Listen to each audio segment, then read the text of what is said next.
Hello students, in today's video we are going to study our new topic, the revolutionaries. Before this topic we have been studied about a new conservatism after 1815. तो जैसा कि हम लोग making of nationalism in Europe topic पढ़ रहे थे, तो उसमें हम लोगों ने देखा कि कैसे अरिस्टोक्रेसी आती है, लिबरल नेशनलिज्म वाली फीलिंग कैसे क्रिएट होती है, और फिर कंजर्वेटिज्म आते हैं। कंजर्वेटिव्स के साथ ही अब ये रिवोल्यूशनरीज़ का एक नया दौर होता है। अब ये रिवोल्यूशनरीज़ कौन है? अगर हम अरिस्टोक्रेसी की बात कर रहे थे तो जो कंजर्वेटिव्स थे, तो कंजर्वेटिव्स वही लोग थे जो लगभग एक प्रकार से हम कह सकते हैं कि जो अरिस्टोक्रेट लोग थे, उसी सोसाइटी से बिलोंग करने वाले लोग कंजर्वेटिव्स थे। और जो लिबरल आइडियोलॉजी वाले लोग थे उनको हम कह सकते हैं प्रकार से कि वो लोग रिवोल्यूशनरीज बने। ठीक है, तो जो हम लोग यहाँ पर देखेंगे 1815 के समय, ड्यूरिंग 1815, जैसा कि हम सभी जानते हैं क्या हुआ था कि ट्रीटी ऑफ वियना साइन किया गया था ना, कि यूरोपियन पावर जो कंजर्वेटिज्म के हाथ में आ जाती है। नेपोलियन को डिफीट करने के बाद ब्रिटेन, रसिया, प्रूसिया और ऑस्ट्रिया ने नेपोलियन को डिफीट किया और ये लोग अपने हाथ में पावर लेते हैं, यानी कि यूरोपियन पावर किसके पास हो जाती है? कंजर्वेटिज्म के पास आ जाती है। तो वो टाइम जो होता है वो फियर ऑफ रिप्रेशन का टाइम होता है। कैसे? आप देखेंगे जो ये कंजर्वेटिव लोग थे,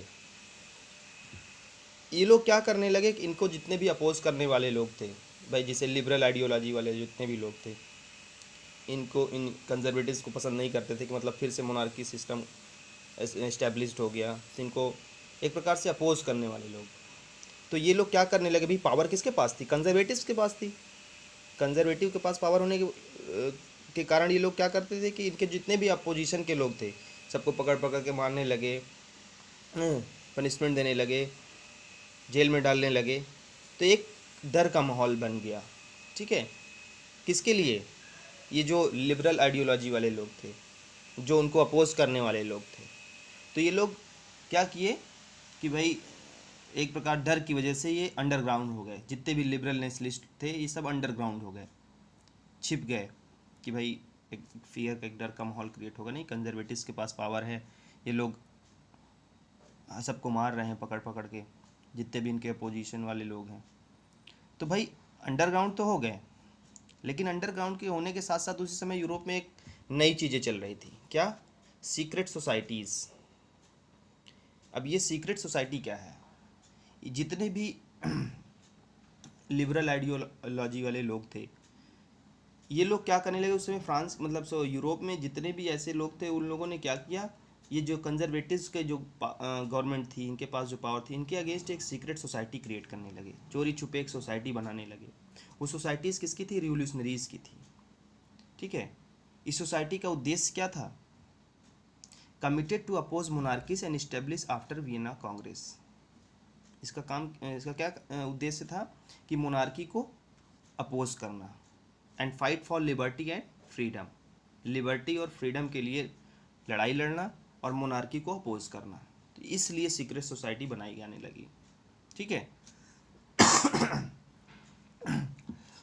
क्लियर हुआ कि वियना कांग्रेस के बाद जो मोनार्की स्टेब्लिश हुई थी ना, उसको ये अपोज करने के लिए एक सीक्रेट सोसाइटी बनाने लगे, चोरी छुपे। इस सोसाइटी एक रिवोल्यूशनरी सोसाइटी थी, मतलब कि ये लोग भाई फाइट भी करते थे, लड़ाई झगड़े दंगे पर उतर आते थे। ठीक है, तो इन लोगों ने जो ये सोसाइटी बनाई, तो इसमें बहुत सारे प्रोमिनेंट नेम आते हैं। तो इसमें एक फेमस नेम आपको यहाँ पे सबसे प्रोमिनेंट नेम है जुसेपे मैज़िनी का। ठीक है, ये रिवोल्यूशनरीज़ हुए।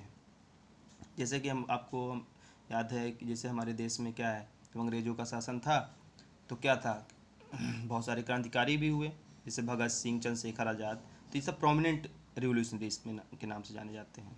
तो उसी प्रकार से यूरोप में उस समय प्रोमिनेंट कौन था? गुसेपे मैज़िनी। तो अब चलिए गुसेपे मैज़िनी के बारे में डिस्कस कर लेते हैं, आखिर है कौन। यहाँ तक क्लियर हुआ? ये देखिए, Giuseppe Mazzini born in 1807 in Genoa, Italy. Italy में इनका जन्म हुआ था, जेनोवा में, ठीक है। कब? 1807 में। He was an Italian revolutionary and he became the member of Carbonari secret society. Secret society के ये मेंबर बने, कैरिबोरनी के नाम से जाना जाता है। And exiled in 1831 for attempting to spark revolts in Liguria. As a young man of 24, 1831 में मतलब कि जब 1807 में जन्म हुआ तो 1831 में इनकी उम्र लगभग 24 साल की थी।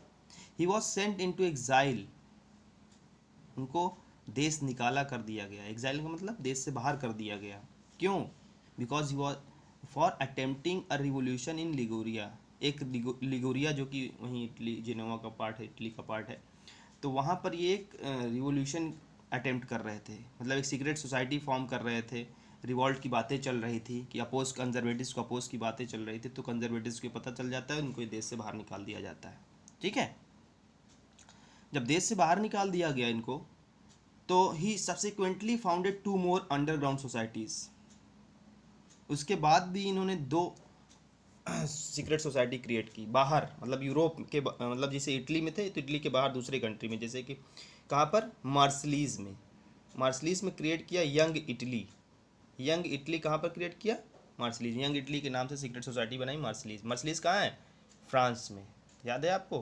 क्लास 9th में आपने पढ़ा था मर्सलीज के लोग, जो कि फ्रांस का नेशनल एंथम भी है मर्सलीज। प्रीवियस चैप्टर रिकॉल करेंगे क्लास 9 के तो आपको याद आ जाएगा मर्सलीज क्या है। तो मर्सलीज फ्रांस में है, वहाँ पर इन्होंने एक सीक्रेट सोसाइटी फॉर्म की, उसका नाम था यंग इटली। ऑब्जेक्टिव क्वेश्चन में आपको 1 मार्क्स का पूछा जा सकता है, इसको याद रखिएगा। Excuse me. और उसके बाद यंग यूरोप। यंग यूरोप के नाम से एक सीक्रेट सोसाइटी बनाई, कहाँ पर? बर्न में। बर्न जो कि स्विट्जरलैंड में है, ठीक है। वहाँ की ये पिक है, आप देख सकते हैं। सीक्रेट सोसाइटी बनाई बर्न में यंग यूरोप के नाम से, ठीक है। तो मतलब देश निकालने के बाद भी ये इस काम में इन्वॉल्व थे। तो he was very enthusiastically involve in the revolution to oppose conservatives. Clear? He was fighting for liberty and freedom for the people of Europe. Got it? Now his ideology was that he believed that God had intended nation to group together like people and form nation state based on similarities. इनका मानना क्या था?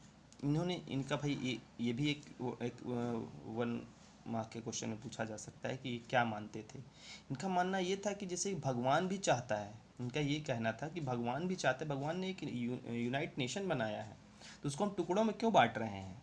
जैसे Italy है, Italy को कई कई सारे किंगडम में डिवाइड कर दिया गया, तो नहीं, इसको एक एज ए नेशन स्टेट बनाया जाए। भगवान भी चाहता है कि यूनाइट रह के, एक मैनकाइंड की तरह रहें, हम लोग यूनाइट होकर के रहें, एक देश हो, नेशन स्टेट वाली बात हो।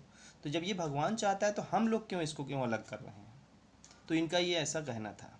समझ में आया बात? कि यूनाइटेड नेशन हो, एक यूनाइट हो, नेशन स्टेट वाली बात हो, एक जब जियोग्राफिकल फिक्स बाउंड्री हो, ठीक है। क्लियर यहाँ तक? इसके बाद आपको याद होगा, he pushed for Italian unification and liberal nationalism and was thus Metternich's least favorite person. तो इसी अवधारणा के साथ, ये इसी थॉट के साथ, इसी आइडियोलॉजी के साथ ये इटली के यूनिफिकेशन की बात करते हैं कि इटली को यूनिफाइड किया जाए, ठीक है। लिबरल नेशनलिज्म वाली फीलिंग, जो लिबरल नेशनलिस्ट वाली आइडियोलॉजी रहती है, उसके थ्रू ये आगे बढ़ते हैं। तो आपको याद होगा, अभी हमने पिछले ड्यूक मेटरनी के बारे में बात की थी, जो कांग्रेस ऑफ वियना यानी ट्रीटी ऑफ वियना जो हुआ था, उसको होस्ट किया था किसने? ड्यूक मेटरनिक ने, ठीक है, जो कि ऑस्ट्रिया का चांसलर रहता है। तो ड्यूक मेटरनिक ने इनके लिए एक बात कही थी, याद रखिएगा, बहुत इंपॉर्टेंट है। मेटरनिक ने गिउसेपे मैज़नी के लिए क्या कहा था। ये ड्यूक मेटरनिक ना बहुत बोलता है, हमेशा भी इसको नाम याद रखिएगा, आगे आगे बहुत कुछ बोलेगा अभी, ठीक है। तो Duke Metternich described him as the most dangerous enemy of our social order. यानी कि मेटरनिक के सबसे खतरनाक, यानी कि जो मेटरनिक ने कहा कि he is the most dangerous enemy of our social order. Social order का मतलब जो कंजर्वेटिव्स की गवर्नमेंट थी, यानी कि इनका जो सोसाइटी थी कंजर्वेटिव्स की, तो उसके लिए सबसे खतरनाक दुश्मन कौन है? गिउसेपे मैज़नी। क्योंकि ये जो है, ये नेशनलिज्म वाली फीलिंग सबके मन में क्रिएट कर रहे थे, और रिवोल्यूशनरीज की सोसाइटीज़ यानी सीक्रेट सोसाइटीज़ बना रहे थे, हर जगह जगह ग्रुप क्रिएट कर रहे थे, और यहाँ तक कि बात बात में लड़ने तक को उतर आते थे, फाइटिंग करते थे। मतलब तो एक प्रकार से कंजर्वेटिव्स के मन में डर बन गया। ठीक है, तो किसके लिए डर, किससे डर बना? गुस्पे मैजिनी से, कि ये सबसे बड़ा खतरनाक दुश्मन है ये, मतलब हमारी कंजर्वेटिव गवर्नमेंट का। ठीक है, तो ये रिवोल्यूशनरीज का पार्ट था। तो सबसे इम्पोर्टेंट पार्ट इसमें गुस्पे मैजिनी का है। तो ये क्लियर हुआ आपको यहाँ तक। इसके बाद हमारा नेक्स्ट टॉपिक जो है होगा age of revolution from 1830 to 1848। ठीक है, इस वीडियो के बाद हम उसको पढ़ेंगे कि रिवोल्यूशन फ्रांस में, जैसे कि भाई रिवोल्यूशनरीज बन गए, सीक्रेट सोसाइटीज़ बन गई, तब ये लोग रिवोल्यूशन करेंगे। तो रिवोल्यूशन का टाइम पीरियड जो है 1830 से लेकर 1848 तक है, क्योंकि 1815 से 1830 तक ये कंजर्वेटिव्स के पास पावर रहती है यूरोप में। ठीक है, उसके बाद पावर आएगी किसके पास, ये देखेंगे, ये डिस्कस करेंगे कैसे रिवोल्यूशन हुए, कहाँ कहाँ पर रिवोल्यूशन हुए, कहाँ क्या क्या चेंजेस आए।